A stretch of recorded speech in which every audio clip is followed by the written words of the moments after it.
Chairs No Waiting, episode number 816, Ellie Saves a Female. Two Chairs No Waiting is brought to you each week by the folks over at weaversdepartmentstore.com. Guys, get over there and do your Christmas shopping because you got to get the online ordering done early so you make sure you get it by Christmas. You can pick up a 2025 Mayberry wall calendar. Those are available only at Weavers. You can also pick up some new pillow covers, a accessory pouch, like a tea towel. It's called a waffle weave towel. There's also caps and denim shirts and all kinds of stuff. You can find out all that information over at the newsletter at Weavers, so subscribe to that at weaversdepartmentstore.com. Two Chairs No Waiting is also brought to you by donations from listeners just like you. The executive producer of this episode is Weaver's Department Store. So I want to thank Weaver's. Weaver's is run by my wife, just to make sure everybody knows that. And I am the silent partner as part of Weaver's, but we sell all kinds of Mayberry stuff. People keep thinking it's not a real store. It is a real store. Go to weaversdepartmentstore.com and check it out. All right, guys. Hey, we're going to talk about Ellie Saves a Female. Now, we've been doing episodes of the first season. We haven't finished it yet. We're up to, this would be our 27th episode of the first season that we're going to talk about. So we're going to be running through that. Now, you remember what happens in that one. Ellie, this is the write-up, it says, Ellie, continuing her feminist pursuits, is the way this was written, chooses to assist Frankie Flint, the daughter of local farmer, in gaining independence, and despite her father's disapproval, Andy resolves the conflict by persuading Farmer Flint that a gentler approach, symbolized by using the honey to attract the bees, is more effective use of his daughter at attaining his goals. And so basically that's what the episode in general is about. So now you kind of remember a little bit about that episode. So hopefully that gets you in the right mindset. So we're going to play a little background music for you just to make it sound a little more interesting as I'm talking. That's probably not great, but it's background music. All right, guys. So we're going to, again, go through this episode. Then we're going to talk about some odd facts known by few. Then we got some trivia to play as well. So stick around and enjoy yourself. I think this will be a lot of fun. We got at least one voicemail at the end we'll play. So this episode, as I said, is Ellie Saves a Female is the name of the episode. And it is episode number 27 of season 1. Now it's both the filmed 27th episode and aired 27th episode. I always mention that because there are discrepancies in the list that you will find of the episodes from the Andy Griffith Show, because some list them by the filmed order and others do it by the aired order. So this is the 27th episode aired, and it happens to be filmed in the 27th position as well. It was originally aired on April the 17th, 1961. The writer was David Adler, and the director was Bob Sweeney. Now, there's this girl. So how this goes in. Her name's Francine Flint. When we find out, we see her there at Miss Ellie's drugstore at the opening of the show. She comes in and she is looking at all the perfume and fingernail polish and all that kind of stuff. And Ellie starts trying to help her and gives her some of the fingernail polish put on her finger and smell some of the Midnight Madness perfume, sprays a little bit on her hand so she can smell pretty. And of course, Frankie really enjoys it. But Frankie, if you'll remember, is a farmhand. Her dad uses her as a farmhand, and so she's dressed. She's still dressed like a girl, but she's not made up and anything like that. And Ellie, who wants to help her become a girl. So as I mentioned in the original write-up there, it talks about her feminist side, and wow. Back in this time period, if we were talking feminism, she was being feminist by just trying to help the young girl be more feminine. doing anything really weird about this. So I think that's kind of a funny thing that in the original write-up for the plot of this episode, it talked about her feminist ideas came out, which were really just, she wanted Frankie to be able to dress up like a girl and be a girl, and so she's talking to Andy, and Andy's telling her, no, Flint might not like this, so I don't like it. And Opie comes in and visits with them for a while. And if you remember, Ellie had squirted Andy with the Midnight Madness. Well, Opie smelled it and said, Pa, what is that? Is that you? He says, you smell like a gardenia blossom.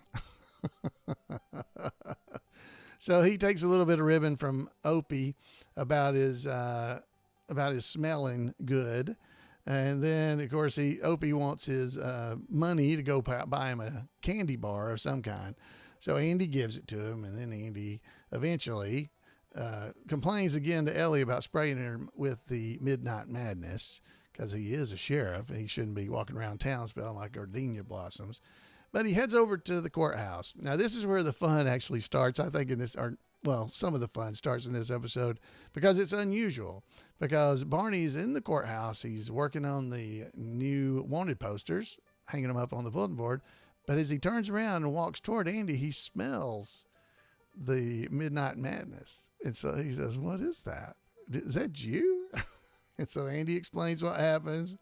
And Barney begins to pick on Andy. The reason I mention this, and it's really one of our odd facts known by a few, but this is one of the few times on any episode of the Andy Griffith Show that I can recall where Barney was actually picking on Andy. I mean, he's really picking on Andy about this. And Andy's like, oh, Barney, and Barney's doing that Midnight Madness, Zazu Zaz, He's real on it. So Ellie comes by the courthouse, and now Andy, even though he had asked her, don't get involved in this, don't do this, she brings a little, looks like a shoebox full of makeup and lotion and things like that to go carry to Frankie. Well, she doesn't take no for an answer. So originally, they say, hey, Barney, we need you to take this over to Flint's. This is from the drugstore. And Barney thinks it's medicine. And he eventually finds out it's female war paint. I think Andy's the one that actually called it war paint. But he said, how would it look as a deputy carrying this over there? So they end up getting Andy to do it. So we see him drive up to Flint's house, and Frankie is out actually cutting wood. She's sawing wood. That's what she's doing over at the farm because she's having to work. That's what she does. And so Ellie brings her the box and gives it to her. And you can tell Frankie is so happy about getting these girly things. She wants to be girly. I have no idea how old Frankie is supposed to be in this episode because it doesn't ever tell us. But then we see as Frankie has gotten the stuff and is appreciative of it, Mr. Flint comes walking up and realizes what they're doing. And he says, no, you just give that back, Frankie. You can't do that. Because as much as he'd like to say thank you, he just couldn't, is what he said. And we don't really understand why. And Ellie definitely doesn't understand why at this point that Flint would be so mean as not let his daughter have the makeup and the stuff that, many young ladies would enjoy having. And Ellie's very upset about this, but Andy basically makes her leave with him, and Frankie goes back to sawing. So they get back to the courthouse, and Barney's like, oh, what happened? Did Flint run you off? Well, I know what I'd have done. I'd have said, Flint, maybe it's none of my business, but then again, maybe it is. So he goes through this long speech of how he would have handled it had he been up there. And so, of course, Ellie's listening. She said, would you, Barney? That'd be great. You could do that. And Andy kind of calls him out on it, and Barney says, give me the keys. And so he goes over there himself. He drives up to Flint's farm. He gets up there, gets out, and he goes up to talk with Flint. And as they do it, they do some amazing shots here of Barney with Mr. Flint. And the way they shot this, we'll talk about in the odd facts, it made Barney look so small compared to Flint. And Flint looked like he was towering over him. And basically Flint said, get away from here. I already told that lady druggist, no, you can't do this. But Barney didn't give up. Surprisingly, Barney didn't just run like a rabbit, right? He went and snuck into the barn. Of course, when he gets in there, Mr. Flint's in there. Barney is trying to hide. He gets hit in the face by a tail of a cow as he's trying to hide. And he goes around. I think he's looking for Frankie. He goes around the farm looking for Frankie. He goes into the chicken coop, and he ends up back in the barn again and finds some pigs and everything else. But he finds Frankie. He says, Frankie, I'm taking you into custody. And he runs off with her. So Flynn don't know this. And so Flint doesn't know about this. So when he gets back to the courthouse, there's Andy's going, how did you do it exactly? Well, I told him, Flint, maybe you got a daughter. And basically that she's going to get this stuff. And of course, then Andy says, so Flint knows you brought her here. Well, maybe he don't know that. But in the meantime, she had been over at Ellie's house, and Ellie had dolled her up. I mean, she didn't even look like the same actress when she came out, the same lady. She came out with Ellie into the courthouse to introduce her and how pretty she looks. And they carry her back up to meet Flint and show him what had become of it. Well, when he comes out, he says, I already told you, Sheriff, and your lady friend, that we can't do this. And now you brought this other lady up here. And Frankie literally has to say, but Pa, it's me. It's me. And of course, then he recognizes her. And at this point, you start to understand, because he tells us why this is not okay. And, she looks awful pretty and everything, but I need her as a farmhand. And I don't have any boys. This is all I've got. And is our 4 hands is all we've got to work with. Well, Andy says, well, Flint, wait a minute. You're a businessman. Let me just try something. So he walks Frankie over and sets her on the rail, the fence between Flint's farm and the farm behind them. And when she's sitting there, all the boys that live next door that work for their dad, they'll start making their way over to see Frankie. And Andy explains to him, said, now, Frankie is a good farmhand, right? He goes, yeah, for a girl. He said, now, but Frankie is quite a girl. So she's a fair farmhand. But is Frankie quite a girl? She could attract a young man that could be a son-in-law. And then you'd have a farmhand in the son-in-law. So I don't think you're using your assets correctly. And Flint, seeing all the boys gathered all around Frankie and Andy telling this story, he begins to grin, and I think we got him. So he realizes this may not be a bad idea at all. He's happy. Frankie is happy, and Ellie's happy. So it all fades to black at that point. Then we come back for the epilogue of the episode, and we see Frankie back in the Walker's drugstore, and she's looking at the makeup and the stuff there with Ellie. She's all dressed up, looks so very pretty. And Andy comes walking in and basically saying, well, you're really looking at all this stuff she saw, making up for lost time, is what she says. Well, then when Barney comes in, basically Andy, who had been picked on by Barney for the Midnight Madness, Andy begins to squirt it all over Barney, and Barney's mad because now he's got to go home and take a shower. And that's how this episode basically ends in the epilogue. You may or may not have ever seen that epilogue, because those are often not shown on television. So that's the epilogue of this particular episode, and it wraps it all up. So Frankie and her dad were never seen again on the Andy Griffith Show. So from the first season, that was it. We never saw her again. I always kind of thought she might come back, but she didn't. So anyway, that's a replay of this particular episode. Now let's talk about some of the odd facts known by few. All right. So the actor who plays Flint, we see him in several shots during this particular episode. His name is Armstrong, is his name. It is R.G. Armstrong is his name. So he played Mr. Flint. And here's things you wouldn't know about him. He has a master's degree in English from the University of North Carolina. He was also a regular in a 1987 TV series called Friday the 13th, the series. And he played the uncle in that, Louis Vendretti.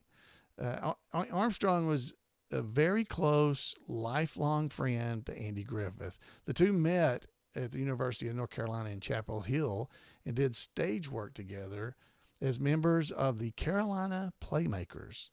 He also made one appearance on Andy Griffith's other hit series, Matlock, playing a sheriff in the two-part episode called The Hunting Party. So, and he's in movies and stuff too. So if you look him up on IMDb, you'll find out more about him. But that's who Mr. Flint was. So he was a well-known actor, a great friend of Andy's, and that's probably how he got on here. Now, as I mentioned, he was never seen again. I always wondered they could have brought him back. You know, he could have been back, but maybe he was working and just couldn't be on the Andy Griffith Show. Another odd fact known by few would be a candy bar cost 5 cents because Opie came into the drugstore and asked for 5 cents so he could buy a candy bar. Now, Andy did give him the 5 cents, but he didn't buy it at the drugstore. So I don't know if the drugstore carries candy bars. Now, I know they have ice cream and sodas and stuff. Maybe they don't have candy bars. But Opie left to go buy a candy bar, but we're not quite sure. Probably over at Foley's. I don't know.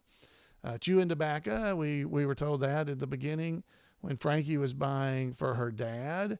She almost forgot what she even came in there for because she started looking at the makeup and stuff. But she bought chewing tobacco for her dad because that's what he had sent her in for, and it was 20 cents. That's how much it cost over there.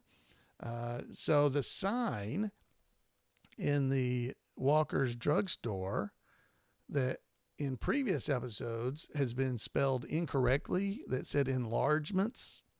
It used to say enlargements is what it said. The sign on the wall behind the cash register at Walker's Drugs is now correctly spelled enlargements. In the previous episodes, the interior shots of Walker's drugstores, you would see this sign. It would say enlarge. It had an E missing between the G and M in enlargements. So in this episode, it's actually spelled correctly. So that's just a little odd fact for you. Let's see. So I mentioned earlier that Andy's always teasing Barney about stuff. Well, in this episode, Barney finally got to tease Andy just a little bit about his, smelling like gardenia blossoms and stuff. So this was unusual. He turns the table because Andy had been sprayed by Miss Ellie with the Midnight Madness. So he done that. Let's see. The name of the fictitious, there, I got it. Perfume is said Midnight Madness. So there's your odd fact you may not have known. And there's one other little bit of trivia here. Now the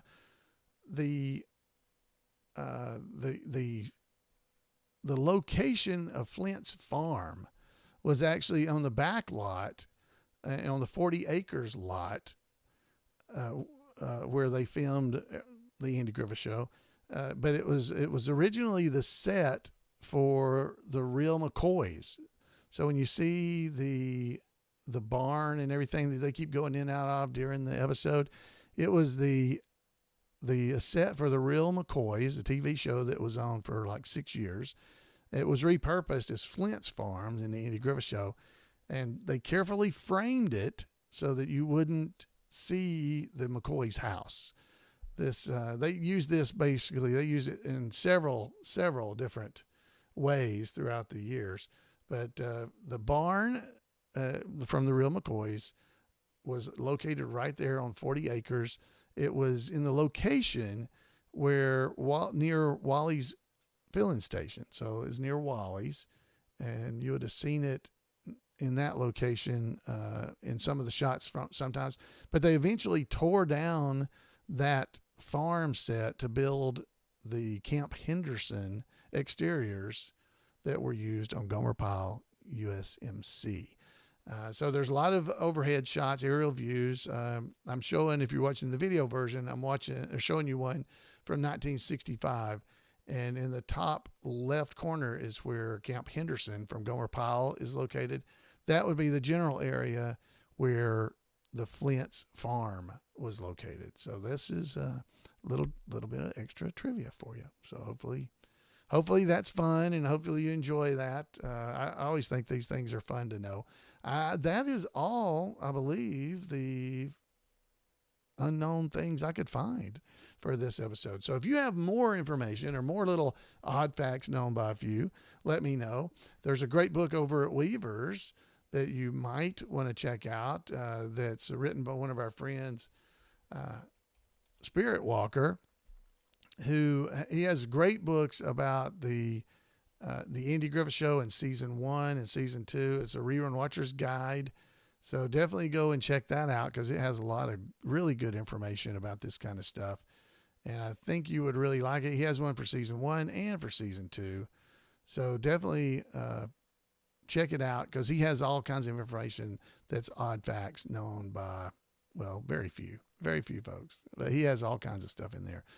So there's a season 1 and a season 2 of the Mayberry Rerun Watcher's Guide that I think you would really enjoy if you're a mind to do stuff like that. If you enjoy this kind of stuff, you would really like it. So head over to Weaver's and check it out. All right, that is all I have for you for that episode. I think I have run through all the information I had. So now it's time for some trivia. So if you guys are ready for the trivia, we're going to play some trivia this time all about Opie. This is about Opie. Now, this should be a lot of fun, I think. You're going to be able to play trivia about Opie. Now, this is from Paul Mulik. Our friend Paul has been turning in trivia for us. So this one is a little unique, and this is how we're going to play it. Okay? I'm going to read you a quote from Opie with the last part removed. So I'm going to read the first part of a quote from Opie with the last part removed. Your challenge is to complete the quote, and you get a point for completing the quote. Plus, you get another point for identifying the person to whom Opie was speaking to at the time. So there's 5 questions. You could get 10 points. All right, so everybody understand what you're looking. So you're wanting to complete the quote and also tell who he was talking to. Who he was talking to when he made the quote. All right, these may be a little hard to get it exactly right. So let's give it a try. All right, if everybody's ready, you can always pause and think about it before you hear the answer. But here we go. Question number 1. This is a quote from Opie, and I'm going to end it at a spot. Now, it doesn't mean there's just one word after it. It could be a whole part of a sentence, okay? All right, here we go. Number 1. Just what can you do with a... Fill in the blank. What is the last part of this? Just what can you do with a... This is a little hard, but once you hear the answer, I think you're going to know. You're going to know the answer. All right, so it's worth 1 point if you can fill this out. Okay, you got to fill out the end of it. All right, so here it is. Here's the answer coming to you. So pause if you don't know. Just what can you do with a... The answer is, just what can you do with a grown woman? Okay, so that's 1 point. And who was he talking to? He was talking to Andy at the time. All right, so that's question 1. So that was worth 2 points if you could get it. Question number 2. Here we go. You ready? This is from Opie again. Just complete the quote. If Miss Clara gets ants, tell her not to kill them. I'll fill out what is he going to do with them. If Miss Clara gets ants, tell her not to kill them. What does he do? What does he do, and who's he talking to when he says it? All right, folks in the chat room got the grown woman. Everybody got that pretty well. Speaking of the chat room, if you'd like to join us on Monday nights at 8 p.m. Eastern Time, we are gathered at live.2chairsnowaiting.com when I record this show live. And we have a lot of folks in the chat room. We got about 38 people in there right now. And that's just in the main chat room. We have a Facebook chat room and a YouTube chat room. So feel free to join us. We'd love to have you. Okay, here's the question one last time, and then I'm going to give you the answer. If Miss Clara gets ants, tell her not to kill them. What'll he do? Here's the answer. Pause if you don't want to hear it. I'll bring them home and make an ant farm. So he's going to bring them home and make an ant farm. All right, some of the folks got them in the chat room. Who was he speaking to? So that's worth 1 point as well. He was speaking to Aunt B. He was talking to Aunt B. And her response, by the way, was, "Oh, no, you won't."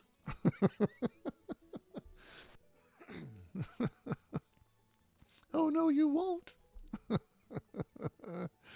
Oh, that's funny. All right, let's see. Okay. And that, by the way, the episode, and I didn't tell you that the first one where Andy was talking about what can you do with a grown woman, that was from the episode, The Rivals. And this past one, the last one about the ants, was from episode A Wife for Andy. A Wife for Andy. All right. So maybe I'll give you a hint and tell you the episode if you don't get it. All right, here we go. Question number 3, worth 2 points. Opie said this. He said, "Why go to the duck pond at night? You want what? You want what? Why go to the duck pond at night? You want..."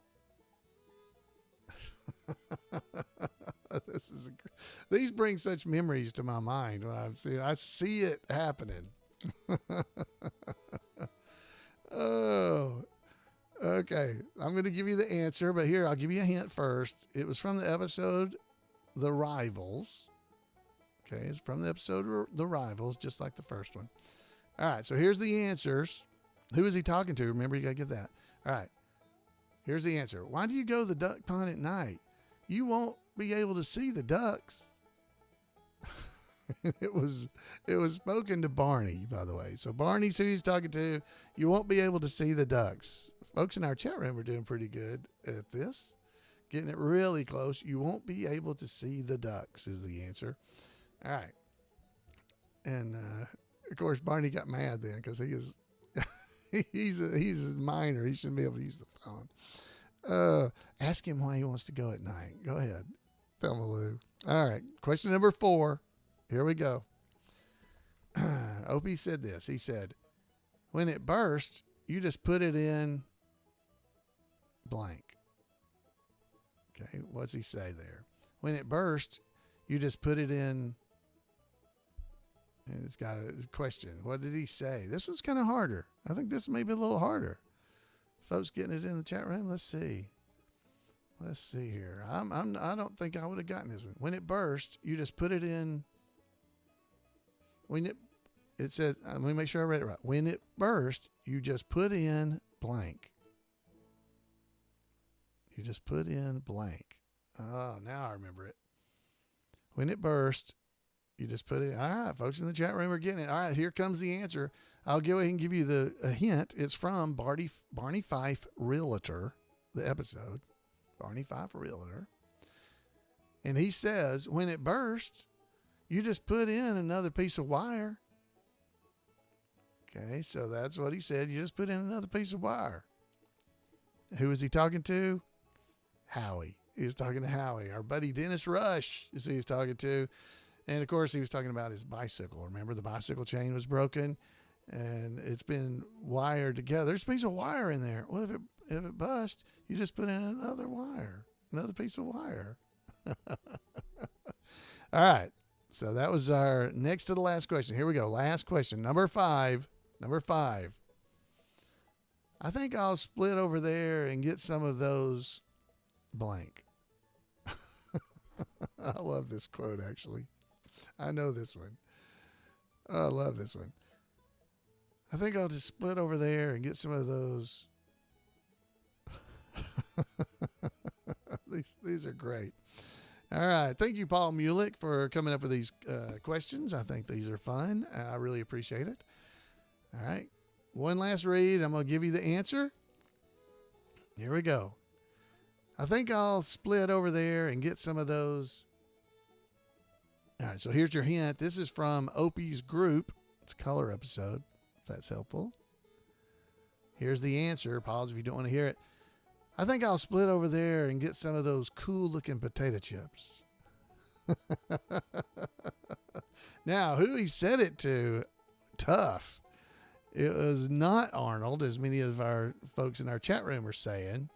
It was not. It was Clifford is who he was talking to. So that's who he was talking to. Clifford is in the band with him, I believe. That's who he was talking to in that one. Groovy. Folks in the chat room are saying groovy. Yeah. I'm going to split over there and get some of those cool looking potato chips. I've said that before to some of my friends that are Andy fans, and they know exactly what I'm talking about when I say it. All right. So thank you to Mr. Paul Mulik for these great questions. How did you do, guys? How did you do? You could have got up to 10 points. That last one was pretty hard. Clifford, I think that made it really hard.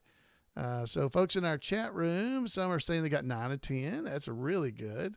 4 of 10. That's decent. 6 of 10 is good. So I'm seeing different scores in our main chat room. I hope you did well, and mainly I hope you had fun doing it, right? I hope that was fun for you. So I have one little bit of remaining information, and I'm going to wrap up the show with this. Voicemail, and I just wanted to play this because they took time to call in. So let's hear from Keith. Hey, Allan.